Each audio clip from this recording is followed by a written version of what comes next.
The bridge of the Wanderer hummed with the familiar sounds of a ship running on duct tape and determination. Emma leaned back in the captain's chair, boots propped on the console as she scrolled through star charts on her tablet. Beside her, Jason was elbow-deep in a panel, cursing softly at the wiring. "I'm telling you, Em, this FTL drive is held together by hope and spite at this point," he muttered, pulling out a sparking wire. "Same as the rest of us," Emma replied without looking up. "How long until we reach the mining colony?" "About 3 hours, assuming we don't." The ship lurched violently. Alarms blared. The view screen erupted in a kaleidoscope of colors as space itself seemed to fold around them. "Fall through a random wormhole," Jason finished, gripping the console. "I really need to stop jinxing us." When the Wanderer finally stabilized, they found themselves staring at something that definitely wasn't on any human star chart. A massive space station loomed before them, easily the size of Earth's moon, bristling with thousands of docking bays and weapons platforms. Ships of every conceivable design swarmed around it like insects around a hive. "Well," Emma said, swinging her boots off the console, "that's new." Before Jason could respond, their communication system crackled to life. A deep, resonant voice filled the bridge, speaking in a language that sounded like gravel in a blender.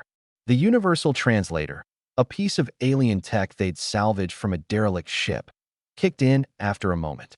"Unidentified vessel. You have entered sovereign territory of the Galactic Imperium. State your species, homeworld, and business, or be destroyed." Jason and Emma exchanged glances. "Should we be worried?" Jason asked. "Probably," Emma shrugged. "You want to handle this, or should I?" "Your funeral." Jason went back to fixing the panel. Emma activated the comm. "Hey there. This is Captain Emma Rodriguez of the human vessel Wanderer. We're from Earth. That's in the Sol system, though I'm guessing you don't have that on your maps. We, kind of fell through a wormhole. Total accident. Our bad." Silence. Then, human, Earth. These designations are not in Imperial records. You will be escorted to Station Command for processing. "Sure thing," Emma said cheerfully. "Just point us in the right direction." 6 heavily armed warships, each 10 times the size of the Wanderer, formed an escort around them. Jason finally looked up from his repairs. "We're being flanked by what I'm pretty sure are dreadnoughts, and you're acting like we're pulling into a parking lot." "I mean, technically we are," Emma said. "Just a really big, heavily militarized one."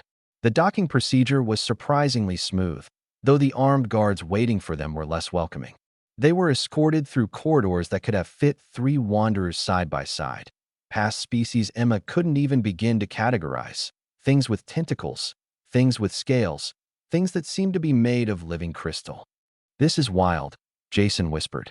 "We just discovered we're not alone in the universe." "Kind of figured that when we found the translator," Emma whispered back. They were brought before what could only be described as a throne room.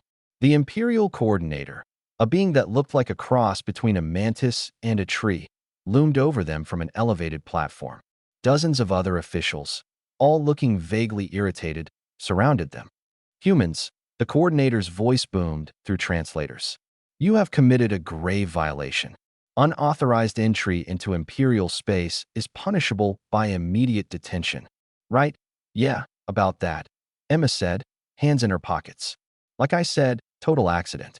We were just trying to get to a mining colony, hit some weird space turbulence, and boom, here we are.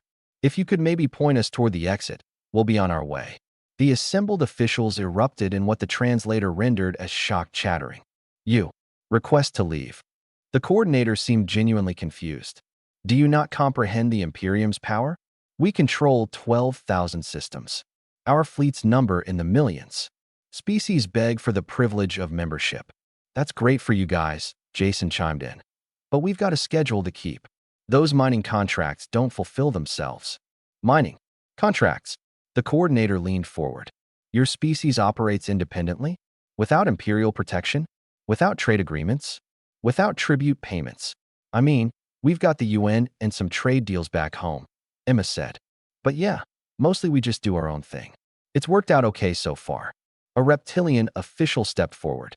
"Surely your homeworld must be powerful to allow such independence." "How many worlds do humans control?" "Just the one," Emma said. Well, 1.5 if you count the moon base, but that's more of a research thing. One world, the coordinator repeated slowly. And you traveled across the galaxy. Accidentally. In that vessel. She's got character, Jason said defensively. The officials began arguing among themselves in a cacophony of alien languages. Finally, the coordinator raised a clawed appendage for silence. This is unprecedented. Your species lacks protection, yet you show no fear. You have one world, yet you explore independently. You build vessels from salvage, yet you traverse the void. The coordinator paused. What manner of beings are you? Emma shrugged. We're just people, you know? We see something interesting, we check it out. Something breaks, we fix it. Someone tells us something's impossible. We do it anyway just to see what happens. Fascinating, the coordinator said, and for the first time, there was something other than authority in its voice. Perhaps, the Imperium could benefit from studying your species more closely. Hard pass, Emma said. But hey, if you want to trade star charts or grab a drink sometime, we're usually around. For now, though, we really do need to get going. The coordinator tilted its head in what might have been amusement. Very well. You may depart. But know this, humans, the Imperium will be watching. Cool, Jason said. We'll wave. 2 hours later, back on the Wanderer and heading through the provided coordinates back to human space, Jason finally let out a long breath. Did we just casually brush off a galaxy-spanning empire? Emma grinned. I think we did. Want to stop for pizza before we hit the colony? Obviously. And the Wanderer hummed on through the stars, carrying 2 humans who had just rewritten First Contact Protocol by simply not caring enough to be impressed.